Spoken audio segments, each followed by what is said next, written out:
আজকে আমি কোরবানির মাংস দিয়ে মিটবল রেসিপিটা করব। মিটবলের জন্য ছোট ছোট করে মাংস কেটে একটু ব্লেন্ড করে নিচ্ছি। ভালোভাবে কিমাটা হয়ে গিয়েছে। এখন আমি বারান্দা থেকে একটু পুদিনা পাতা নিয়ে এসেছি।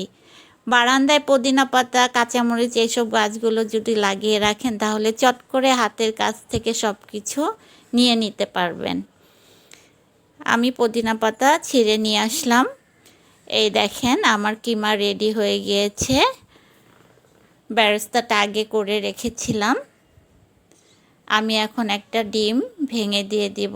ডিমটা ভেঙে ভালোভাবে মাখিয়ে নিব। এরপরে বেরেস্তাটা দিয়ে দিলাম সম্পূর্ণটা দিয়ে, তারপরে ওই যে পুদিনা পাতাটাও দিয়ে দিলাম।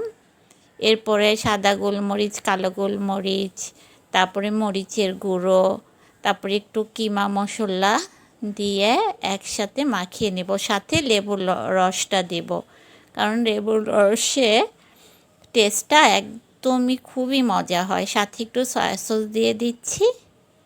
এখন একটু রসুনের পেস্ট আর আদার পেস্ট দিয়ে ভালোভাবে মাখিয়ে নিলাম। এখন আমি একটু হাতে তেল লাগিয়ে আস্তে আস্তে বলগুলো রেডি করে নিব।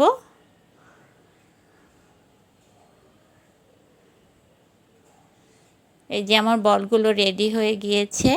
এখন আমি প্যানে তেল দিয়ে তারপরে তেলটা হালকা গরম হলে আমি বলগুলো ভেজে নেব। হাই হিটে ভাজবো না, কারণ আস্তে আস্তে ভাজতে হবে যেন কিমাটা ভালোভাবে সিদ্ধ হয়। যে আমার কিমাগুলো বলগুলো ভাজা হয়ে গিয়েছে। এখন আমি রসুন কুচি দিয়ে দিলাম, সস দিয়ে দিলাম, একটু সয়া সস দিয়ে দিলাম, সাথে আমি কর্নফ্লাওয়ার একটু গুলিয়ে দিয়ে দিলাম যেন ঠিকটা হয়। এই যে আমার মিটবল রেডি হয়ে গিয়েছে। বন্ধুরা, কেমন লাগলো আজকে মিটবলের রেসিপি? আল্লাহ হাফেজ।